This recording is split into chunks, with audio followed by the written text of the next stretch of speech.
नमस्कार, मैं उपमी प्योर पटना में आपका स्वागत है। आज है 17 जून, दिन बुधवार। खबरों के और से पहले डालते हैं एक नजर आज की सुर्खियों पर। पटना के आसमान में हेलीकॉप्टर की जल्द होगी सैर शुरू। पटना में बनेगा बिहार का पहला आर्यभट्ट स्पेस क्लब। पटना में गिग वर्कर्स के लिए एसी लाउंज की सुविधा शुरू। बिहार किसानों को एक क्लिक में मिलेगी सभी कृषि सुविधाएं। कोहली के फिटनेस और इंटेंस से प्रभावित हुए ब्रेट ली। बढ़ते अब तक के 25 बड़ी खबरों की ओर विस्तार से। पटना के आसमान में हेलीकॉप्टर की जल्द होगी सैर शुरू। बिहार सरकार ने हेली टूरिज्म की नई सेवा शुरू की है, जिसके तहत 15 जुलाई से पटना में मात्र 2100 रुपए में हेलीकॉप्टर से शहर का हवाई नजारा देखा जा सकेगा। मुख्यमंत्री सम्राट चौधरी ने घोषणा की है कि यह पहल पर्यटन को नई रफ्तार देगी। इसके अलावा राजगीर, वाल्मीकि नगर टाइगर रिजर्व, मां मुंडेश्वरी मंदिर और अन्य स्थलों के लिए करीब 6000 में हवाई यात्रा उपलब्ध होगी, जिसमें सरकार सब्सिडी भी देगी। योजना का उद्देश्य पटना, बोधगया, नालंदा, वैशाली, पावापुरी और पटना साहिब जैसे धार्मिक ऐतिहासिक स्थलों को जोड़ना है, जिससे पर्यटन और स्थानीय अर्थव्यवस्था को बढ़ावा मिलेगा। पटना में बनेगा बिहार का पहला आर्यभट्ट स्पेस क्लब। पटना स्थित आर्यभट्ट ज्ञान विश्वविद्यालय में बिहार का पहला आर्यभट्ट स्पेस क्लब स्थापित किया जाएगा, जिसकी घोषणा कुलपति प्रोफेसर शरद कुमार यादव ने इंडिया स्पेस कांग्रेस 2026 में की है। इस क्लब का उद्देश्य छात्रों को अंतरिक्ष विज्ञान, खगोल विज्ञान, सैटेलाइट तकनीक और स्पेस डेटा एनालिटिक्स प्रशिक्षण व शोध के अवसर देना है। विशेषज्ञ व्याख्यान, वर्कशॉप और प्रैक्टिकल ट्रेनिंग के जरिए युवाओं को राष्ट्रीय और अंतर्राष्ट्रीय स्पेस गतिविधियों से जोड़ा जाएगा। यह पहल पटना को पूर्वी भारत में स्पेस साइंस, शिक्षा और नवाचार को महत्वपूर्ण केंद्र बनाने की दिशा में महत्वपूर्ण कदम मानी जा रही है। पटना में गिग वर्कर्स के लिए एसी लाउंज की सुविधा शुरू। पटना में गिग वर्कर्स यानी कि डिलीवरी बॉय के लिए पहली बार सड़क किनारे एसी लाउंज सुविधा बनाया गया है, जहां वे आराम कर सकते हैं। इन लाउंज में मोबाइल चार्जिंग पॉइंट, ठंडा पानी, बैठने की सुविधा और सीसीटीवी निगरानी जैसी सुविधाएं दी गई है। फिलहाल गांधी मैदान गेट संख्या 4 और इनकम टैक्स कोलंबर के पास 2 लाउंज सुविधाएं दी गई है, जिनमें 15-15 लोग एक साथ बैठ सकते हैं। यह सुविधा पूरी तरह मुफ्त है। भविष्य में यहाँ कम कीमत में रिफ्रेशमेंट भी उपलब्ध कराया जाएगा और जीविका दीदियों को इससे जोड़ा जाएगा। पटना नगर निगम शिविर में जनताओं की समस्याओं का हुआ समाधान। पटना नगर निगम के 6 अंचलों में सहयोग शिविर आयोजित किए जा रहे हैं, जिसमें राशन कार्ड से जुड़ी शिकायतें सबसे अधिक सामने आ रही है। बांकीपुर में पार्षद डॉक्टर आशीष सिन्हा ने बताया कि नाम कटने और पोर्टल बंद होने से लोग परेशान हैं। म्यूटेशन से पेंशन जुड़ी समस्याएं भी सामने आई हैं। 2 दिन के शिविर में 282 आवेदन आए थे, जिनमें 58 का निपटारा हुआ। सहयोग पोर्टल से 463 में से 452 मामलों का समाधान कर 98% सफलता मिली है और 10 दिन में निस्तारण किया जा रहा है। पाटलिपुत्र विश्वविद्यालय इंटर्नशिप दस्तावेज 20 जून तक करे अपलोड।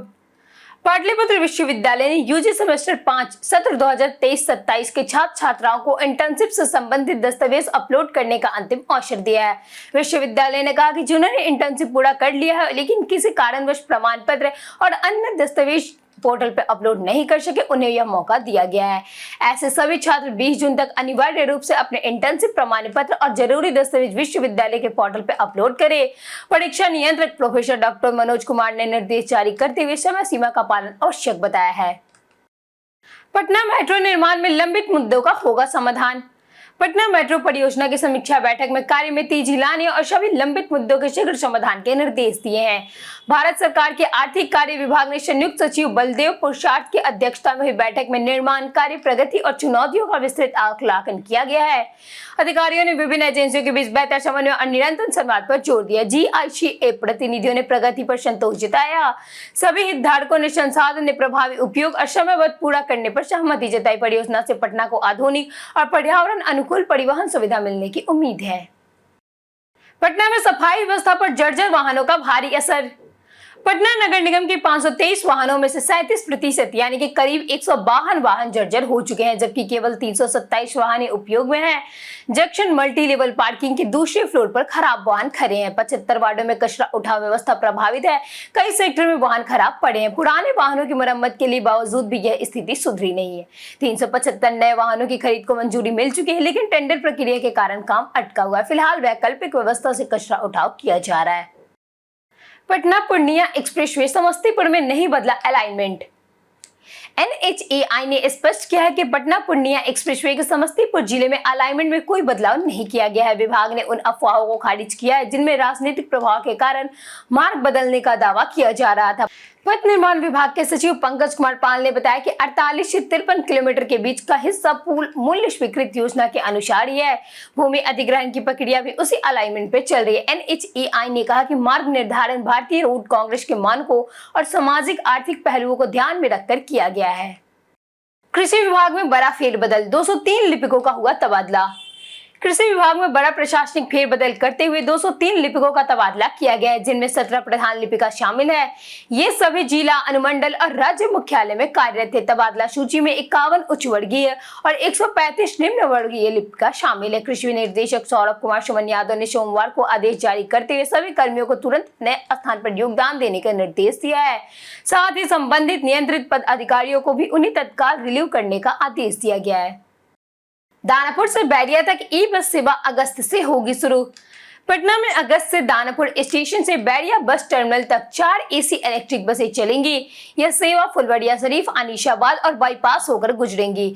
शहर में कुल 16 नए सिटी बस रूट तय किए जा रहे हैं, जिनमें पालीगंज, विक्रम, मसौढ़ी जैसे प्रमुख प्रखंड जुड़ेंगे। IGIMS, गांधी मैदान, एम्स और पटना सिटी जैसी प्रमुख रूटों पर ई बसें चलेंगी। लगभग 150 किलोमीटर बसें परिचालन में होगी। फुलवाड़िया, बैरिया और JP गंगा पथ पर चार्जिंग स्टेशन बनाए जाएंगे, जिससे पूरी ई व्यवस्था को मजबूत किया जाएगा। पाटलिपुत्र स्टेशन बवाल पर पुलिस का सख्त एक्शन।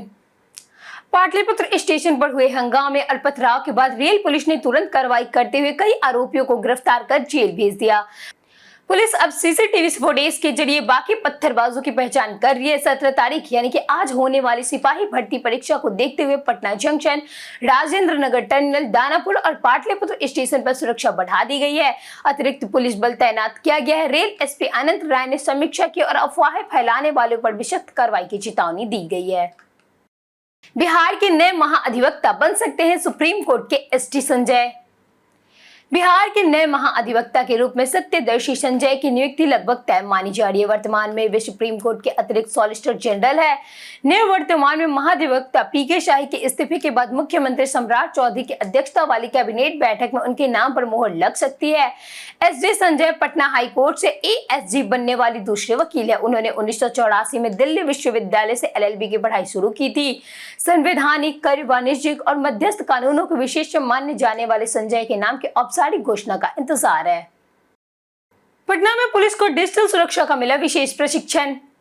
पटना में साइबर अपराधों की बढ़ती चुनौतियों से निपटने के लिए बिहार पुलिस अधिकारियों के लिए 2 दिवसीय साइबर सुरक्षा प्रशिक्षण कार्यक्रम सरदार पटेल भवन ऑडिटोरियम में हुआ। 15 और 16 जून 2026 को आयोजित इस कार्यक्रम का उद्घाटन पुलिस महानिदेशक कुंदन कृष्णन ने किया। उन्होंने साइबर सुरक्षा को राष्ट्रीय सुरक्षा से जुड़ा महत्वपूर्ण विषय बताया। ADG अमिताभ कुमार दास ने राज्य में साइबर थाने और ढांचे की जानकारी भी दी। NPA विशेषज्ञ ने साइबर अपराध, डिजिटल फॉरेंसिक और ऑनलाइन धोखाधड़ी पर प्रशिक्षण भी दिया। इसका उद्देश्य पुलिस को तकनीक रूप से सक्षम बनाना है। खान ग्लोबल कोचिंग के गार्डों को कोर्ट से नहीं मिली जमानत। पटना के खान ग्लोबल कोचिंग फायरिंग मामले में कोर्ट ने 2 गार्डों को जमानत नहीं दी और केस डायरी तलब की। अगली सुनवाई 20 जून को होगी। खान सर की अग्रिम जमानत याचिका पर भी सुनवाई तय है। प्रिंस यादव मौत मामले में CBI जांच की मांग तेज हो गई है। परिवार और निर्देशक ने गंभीर आरोप लगाए। राजनीतिक स्तर पर भी मामला गर्मा चुका है। तेजस्वी यादव ने मुख्यमंत्री से CBI जांच की मांग की है। नेपाल पुलिस कुछ लोगों की पूछताछ की है। अंतिम संस्कार के बाद न्याय की मांग जारी है। बिहार में बायो वेस्ट निस्तारण पर हाईकोर्ट का कड़ा आदेश। पटना हाईकोर्ट ने बिहार में अस्पतालों द्वारा बायोमेडिकल वेस्ट के गलत निस्तारण पर सख्त रुख अपनाया है। चीफ जस्टिस मीनाक्षी मदन राय की खंडपीठ ने मामले की सुनवाई करते हुए राज्य के सभी जिला और बिहार राज्य प्रदूषण नियंत्रण बोर्ड ने विस्तृत हल्फनामा मांगा है। अब तक केवल 10 जिलों की रिपोर्ट मिली है, जबकि बोर्ड ने कार्रवाई का ब्यौरा दिया है, लेकिन हल्फनामा नहीं दिया। कोर्ट ने 2 सप्ताह में सभी से जवाब दाखिला करने का निर्देश दिया। याचिकाकर्ताओं ने आरोप लगाया कि कई अस्पताल नियमों का उल्लंघन कर प्रदूषण फैला रहे हैं। पटना में 500 रुपए विवाद में दोस्त पर चाकू से किया हमला।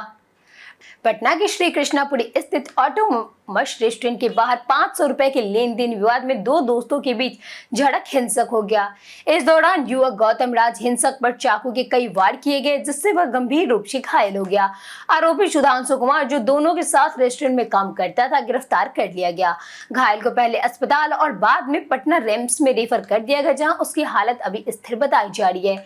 पुलिस वायरल वीडियो और साक्ष्यों के आधार पर जाँच कर रही है।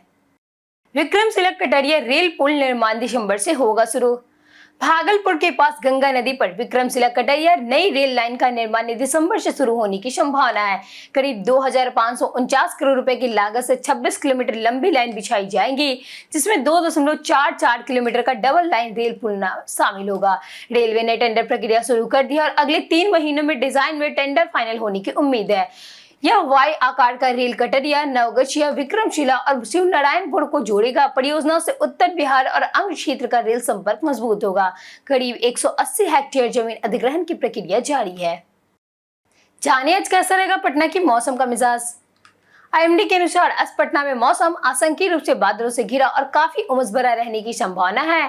दिन के समय गर्मी ज्यादा महसूस होगा क्योंकि अधिकतम तापमान लगभग 37 डिग्री सेल्सियस तक पहुंच सकता है, जबकि रात में न्यूनतम तापमान करीब 29 डिग्री रहने का अनुमान है। बारिश होने की संभावनाएं तो बहुत कम है, इसलिए लोगों को ज्यादा राहत नहीं मिल सकती है। कुल मिलाकर अगर हम मौसम की बात करें तो मौसम गर्म और चिपचिपा रहेगा, साथ ही उमस से परेशानी भी बन सकती है। बिहार के किसानों को एक क्लिक से मिलेगी सभी कृषि सुविधाएं। बिहार सरकार किसानों के लिए एक बड़ा डिजिटल कदम उठा रही है, जिसके तहत करीब 12 लाख किसानों को एक ही प्लेटफॉर्म पर कृषि से जुड़ी सभी सुविधाएं मिलेंगी। बिहार कृषि ऐप को बिहार कृषि विश्वविद्यालय सबौड़ा की सेवाओं से जोड़ा जा रहा है। इससे किसानों को मौसम, फसल, बीज, रोग नियंत्रण और आधुनिक खेती की जानकारी एक ही जगह मिलेगी। एआई चैटबोर्ड और विशेषज्ञ सलाह भी उपलब्ध होगी। इस पहल से किसानों की आय बढ़ने और गाँवों तक वैज्ञानिक खेती पहुँचाने की उम्मीद है। पटना कोर्ट ने ऋषि को 5 दिन पुलिस रिमांड पर भेजा। पटना कोर्ट ने टेंडर माफिया ऋषि को 5 दिन के लिए पुलिस रिमांड पर भेजने का आदेश दिया। विशेष निगरानी इकाई ने 7 दिन की रिमांड मांगी है। वही आईएएस संजीव हंस की अग्रिम जमानत याचिका पर सुनवाई हुई, जिसमें कोर्ट ने एसबीयू से केस डायरी की मांग की और अगली सुनवाई 24 जून तक तय की है। इस मामले में जेल में बंद कई अन्य अधिकारी भी न्यायिक हिरासत में है। सरकार टेंडरों में भ्रष्टाचार के आरोपी को जांच जारी है। शिक्षा के माहौल पर बयानबाजी से गरमाई राजनीति। पटना के कोचिंग संस्थानों के बीच विवाद अब राजनीतिक मुद्दा बन चुका है। तेजस्वी यादव ने मामले की गंभीरता को देखते हुए सीबीआई जांच की मांग उठाई है और मुख्यमंत्री को पत्र लिखा है। वहीं मंत्री रामकृपाल यादव ने विपक्ष पर राजनीति करने का आरोप लगाया और कहा कि शिक्षा जैसा संवेदनशील मुद्दा राजनीति नहीं होनी चाहिए। उन्होंने बताया कि बिहार में शिक्षा का माहौल बेहतर हुआ है, लेकिन कुछ संस्थानों के प्रति स्पर्धा ने हालत बिगाड़ दिए हैं। बिहार में बंगला विवाद के बीच हुआ बड़ा आवास बदलाव। बिहार में बंगला विवाद के बीच सरकारी आवासों का पुनः आवंटन किया गया है। स्वास्थ्य मंत्री निशांत कुमार को 5 देश रत्न मार्ग बंगला आवंटित किया गया, जहां पहले डिप्टी शिव सम्राट चौधरी रहते थे। रामकृपाल यादव को 2 देश रत्न मार्ग मिला। निशांत कुमार को पहले 2 देश रत्न मार्ग दिया गया था, लेकिन अब उन्हें स्थानांतरित किया गया। सरकार ने 5 देश रत्न मार्ग को मुख्यमंत्री आवास 1 मार्ग से जोड़ने का फैसला लिया था, जिसके बाद इसे रद्द कर दिया गया। विपक्ष और राजद ने इस प्रस्ताव का विरोध किया था। बिहार का पहला नहर सोलर प्लांट विक्रम में हुआ शुरू।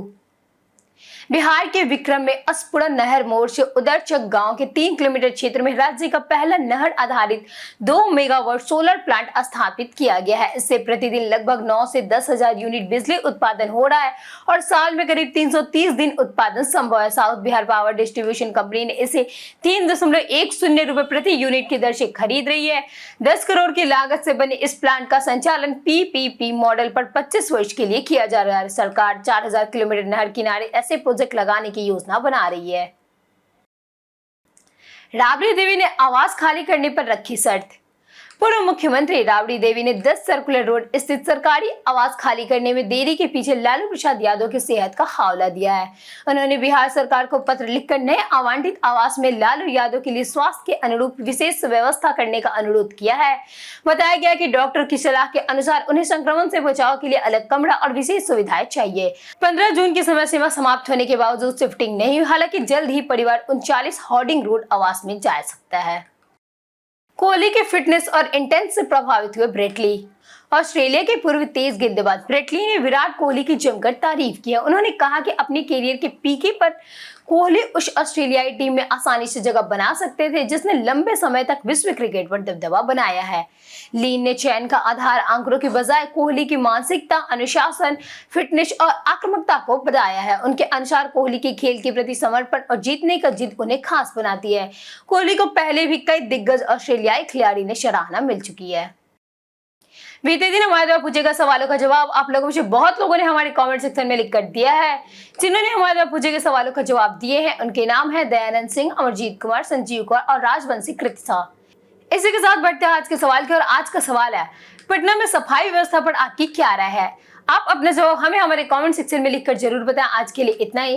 बिहार के तमाम खबरों के साथ बने रहने के लिए देखते रहिए प्योर पटना, और साथ ही अगर आप यूट्यूब चैनल पे देख रहे हैं तो चैनल को सब्सक्राइब करें, और अगर आप फेसबुक पेज पे देख रहे हैं तो लाइक और फॉलो जरूर करें।